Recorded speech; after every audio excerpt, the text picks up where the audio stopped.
reason why I own a boba shop is because I like the process of making my drinks, putting a lot of like care and effort into it, a lot of craftsmanship.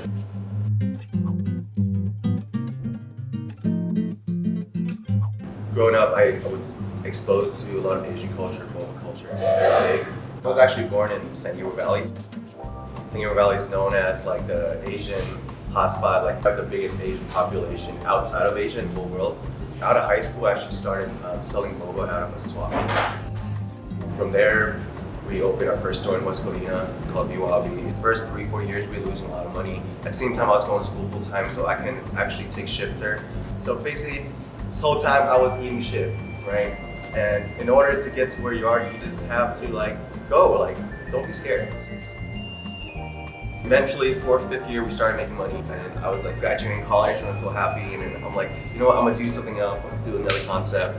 And opening this place, first couple of months was harsh too. Especially, you know, I have 2 kids. Driving here is like a 30-40 minute drive, but it's all about the end goal, like where you want to be.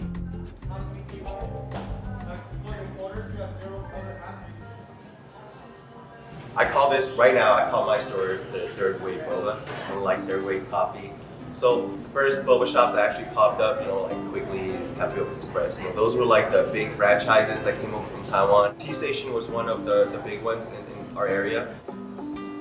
The second wave of boba shops were independently owned because they decided like, you know, we can create our own specialty drinks. So the third wave is people who are coming in like, hey, you know, we don't have to rely on syrups and powders. Why don't we use like real ingredients, real milk, real teas, create things ourselves, more culturally inspired drinks that isn't just linked to Taiwanese style boba tea concepts, but bringing like culturally unique ingredients into the product itself. We use tea press machines. So it's similar to an espresso. You put grounded tea in there and then it presses the tea fresh. So it's basically tea that never sees it inside of the fridge. It's similar to a coffee shop where there's a third place where like coffee brings people together. So it's a place that's not working at home. And I felt like that's what boba was to the Asian community. We wanted to go hang out, we wanted to talk, we wanted to do some homework, you know, whatever it may be. The first thing that pops up in our head is boba. Whether you like boba or not, you know, you can always have like tea or whatever drinks that they offer.